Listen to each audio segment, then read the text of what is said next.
Oke.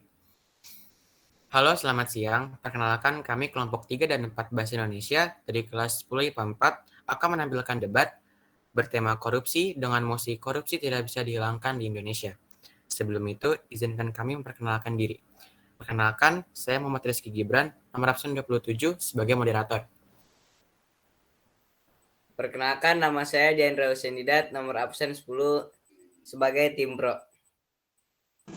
Perkenalkan, nama saya Sofi Falihah Utami, nomor absen 39 sebagai tim pro. Perkenalkan, nama saya Kansa Chelsea Luneta, absen 19 sebagai tim pro. Perkenalkan, nama saya Riko Putra Pamungkas, absen 34 sebagai tim kontra. Perkenalkan, nama saya Muhammad Rizky Fadilah, absen 26 sebagai tim kontra.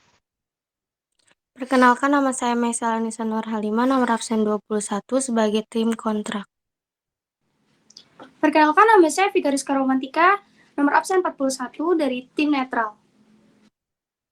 Perkenalkan, nama saya Mikael Sabili, absen 22 sebagai tim netral.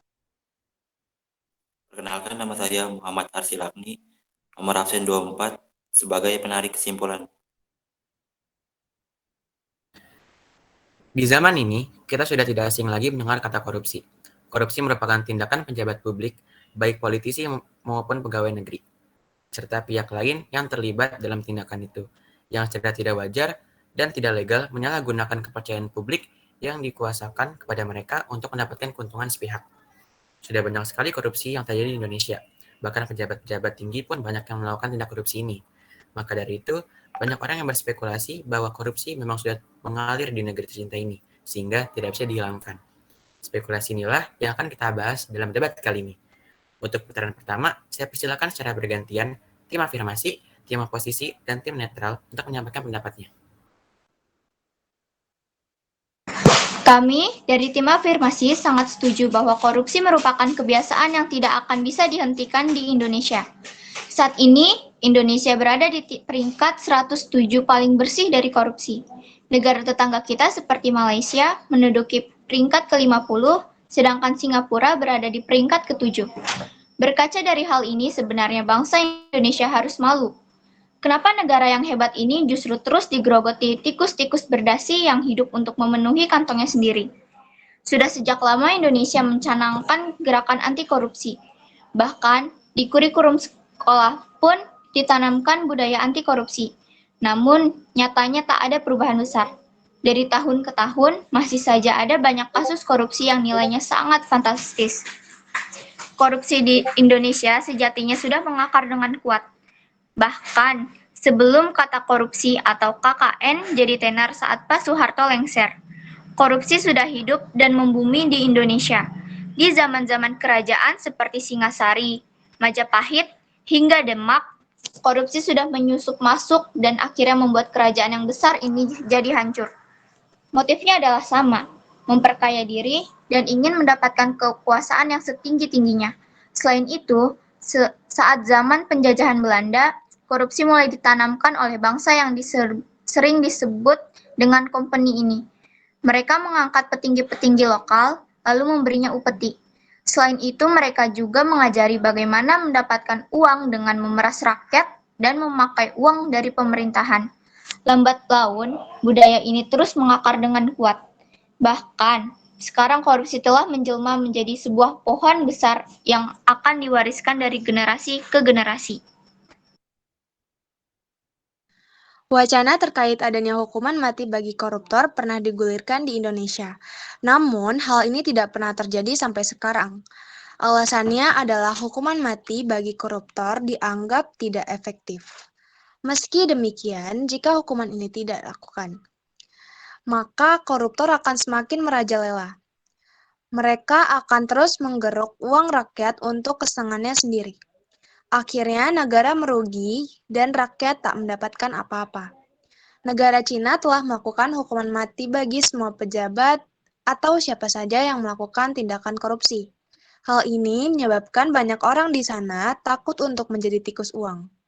Berbeda dengan Indonesia, orang yang ditangkap dengan dugaan korupsi pun masih bisa tersenyum pada media.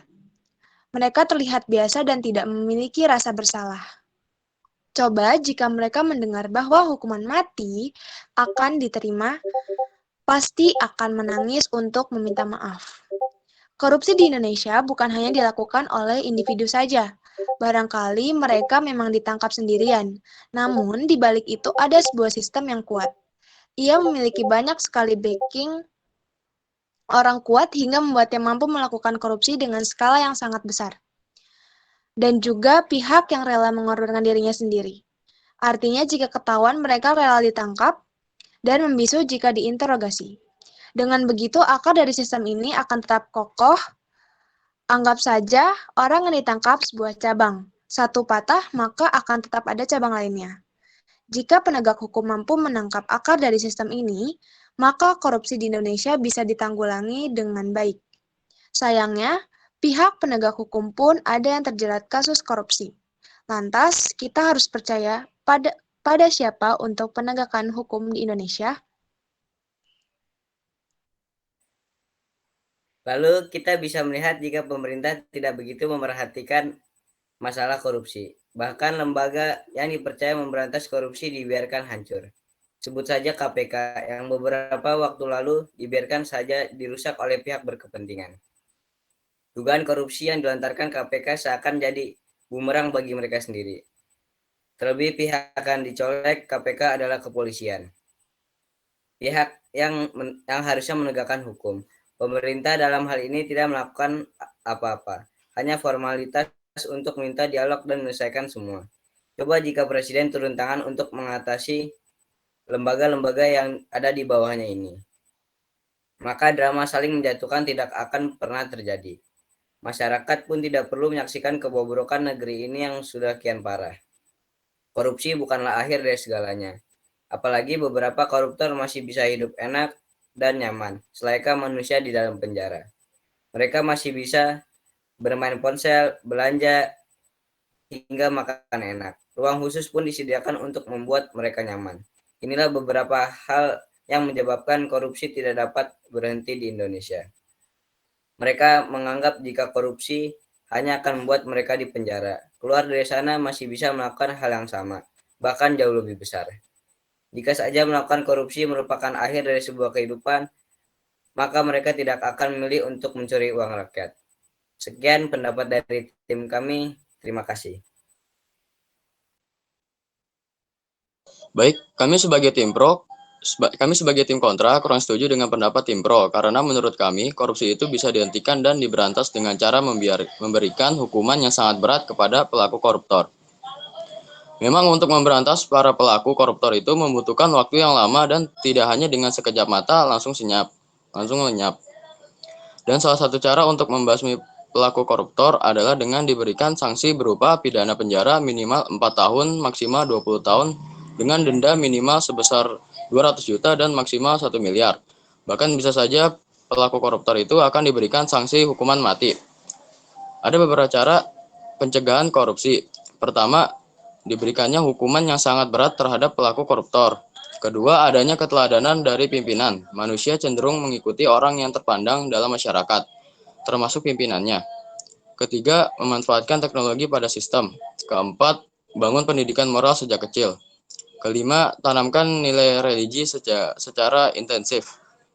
Apabila semuanya itu dilakukan dengan disiplin dan konsisten, maka akan meminimalisir terjadinya pelaku korupsi di Indonesia. Para pendapat tim pro yang mengatakan hal ini menyebabkan banyak orang di sana takut untuk menjadi tikus uang. Dalam kalimat tersebut menunjukkan persetujuan adanya hukuman mati di Indonesia. Supaya para pelaku korupsi hilang di negara kita, maka disarankan untuk menghukum para pelaku korupsi dengan hukuman mati.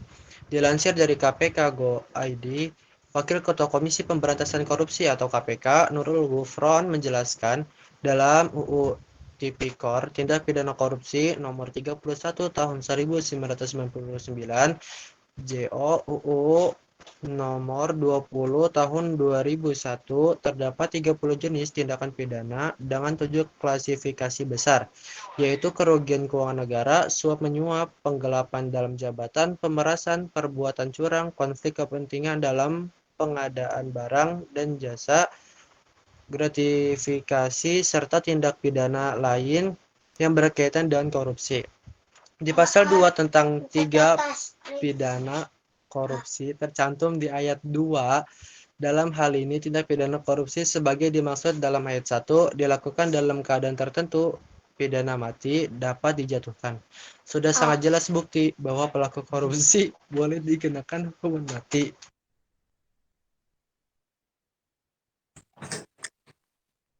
Iya, memang betul korupsi bukanlah akhir dari segalanya, tetapi lebih bagus lagi jika masalah korupsi ini bisa segera diselesaikan dari negara kita yang tercinta ini, karena salah satu kasus yang sulit hilang dari bangsa kita ini adalah kasus korupsi. Yang supaya kasus itu hilang dari negara kita, hukum yang pas untuk para pelaku korupsi adalah hukuman mati. Menurut sudut pandang kami sebagai tim netral, korupsi merupakan suatu hal yang memang sudah mengalir di Indonesia. Sudah banyak hukuman yang dijatuhkan kepada para koruptor. Namun, sampai saat ini juga masih banyak oknum-oknum koruptor yang masih berkeliaran. Jadi menurut saya, korupsi bisa dihilangkan atau tidak tergantung kesadaran diri masyarakat ataupun ketegasan para petinggi hukum. Menurut kami dari pendapat kedua pihak tidak ada yang salah, karena banyak sekali hukuman yang ditentukan untuk para koruptor. Namun sampai saat ini masih banyak sekali oknum koruptor yang berkeliaran di sekitar masyarakat. Jadi menurut kami, korupsi bisa dihilangkan atau tidak itu semua tergantung dari kesadaran masyarakat sekitar dan ketegasan daripada petinggi hukum di Indonesia.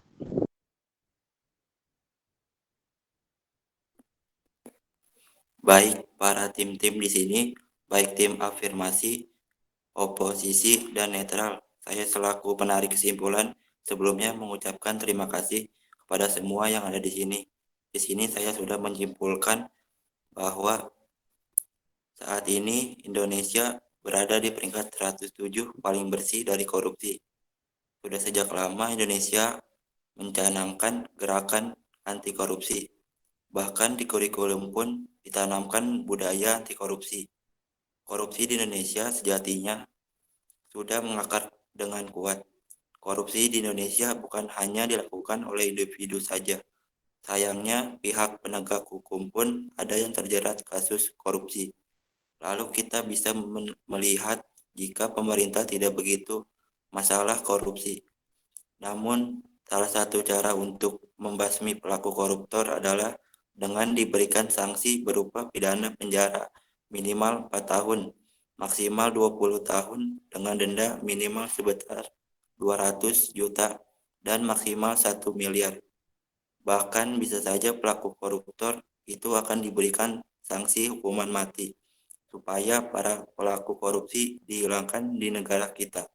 Memang betul korupsi bukanlah akhir dari segalanya, tetapi lebih bagus lagi jika masalah korupsi ini segera diselesaikan dari negara kita yang tercinta ini. Karena salah satu kasus yang sulit hilang dari bangsa kita ini adalah kasus korupsi, dan supaya kasus itu hilang dari negara kita, hukuman yang pas untuk para pelaku korupsi adalah hukuman mati.